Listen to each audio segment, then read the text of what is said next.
Welcome back. Let's put our focus now on the other big story that we are speaking about this evening, and the story is about the rogue state called Pakistan.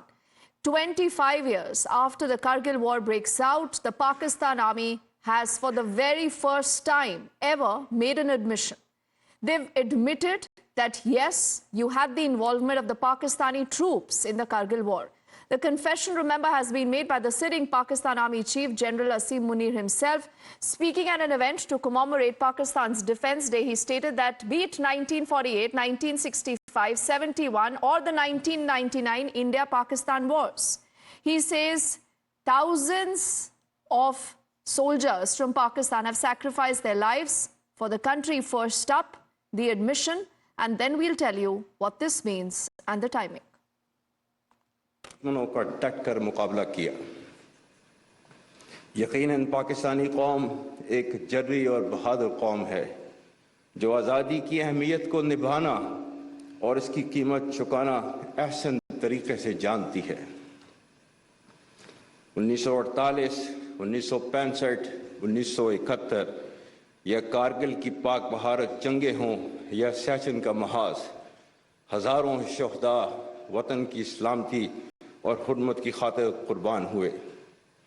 दहशतगर्दी के खिलाफ तवील और सब्र आज़मा गैर रवायती जंग में कुर्बानियों का सिलसिला आज भी जारी है। And when it comes to Pakistan, nothing happens without a purpose. So, you know, Lt Gen Sanjay Kulkarni Saab, as you're joining us live on this edition of the news, you're also the former chief of the Eastern Command. Please help us understand, sir, as we say good evening to you, why has this admission come now? Is there even more pressure now on Pakistan? People are not talking about Pakistan anymore. It's losing money, huge debt. It's losing friends elsewhere. Or is it just the fact that India today is far stronger? India is in a far better position today, and no one cares about what Pakistan says or does because the world knows that Pakistan was involved in this war. Thank you. I think Pakistan has all along been involved. Pakistan is a rogue state.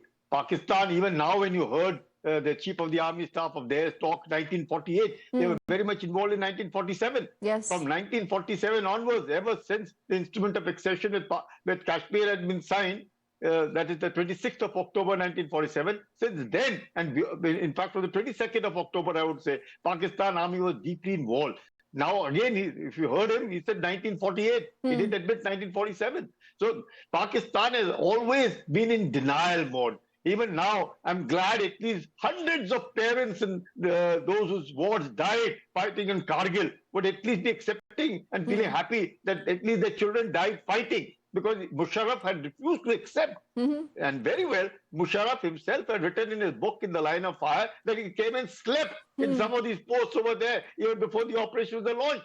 So Pakistan army has been a rogue army involved, and Pakistan uses terrorism as an instrument of state policy, and that's what he was trying to convey, that they were freedom fighters. Very, very well knowing that it was 10 corps of theirs involved, the FCNA was involved, and all those so many bodies, they refused to accept them. We had to bury them on our side.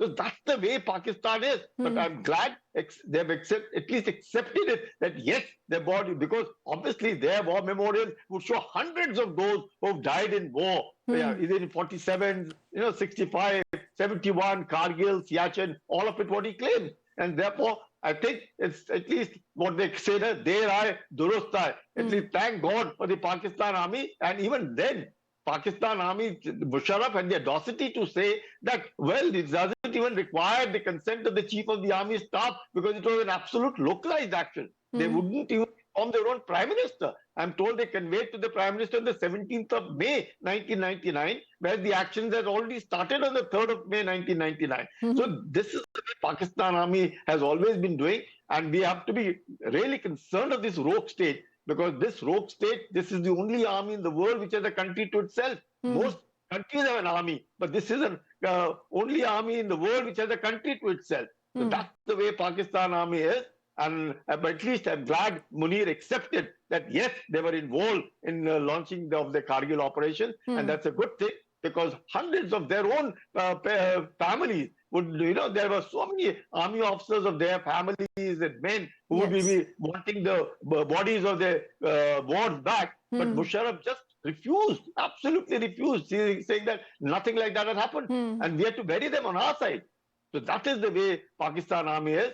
And Pakistan now would have definitely realized that India is a very, very strong nation. Economically, Pakistan is absolutely shattered. It has nothing very much to offer other than terror. And now, and presently, in sitting in with and in working in conjunction with China, I think Pakistan now seems to realize that it is not their cup of tea to be able to fight with India. And so much better to accept, yes, they were there in the Kargil operations, and that the Kargil operations were launched by Pakistan. And of course, they suffered humiliation, defeat, and on the international level, absolute humiliation, I would say. Diplomatic failure, military failure, and a political failure. And we saw what happened between Musharraf and their own Prime Minister, Nawaz Sharif.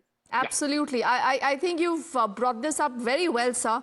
And a lot of other issues that, you also touched around. Allow me just a moment, sir, because I want to play out the first response that has come in from the BJP on this admission by Pakistan.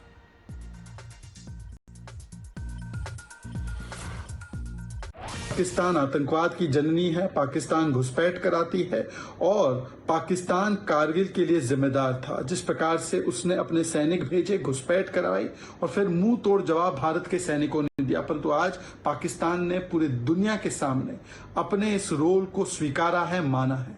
मतलब कि पाकिस्तान ने माना है कि उसने अपने सैनिक भेजे, उसने कारगिल पर हमला करवाया, उसने किस प्रकार से हमारे सैनिकों को शहीद करवाया।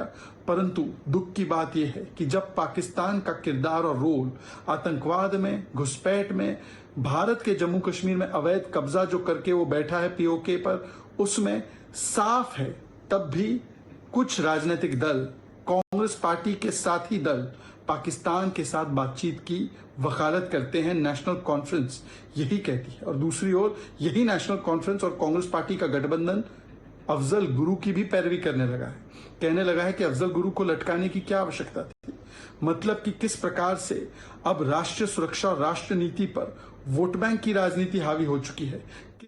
All right, the BJP responding.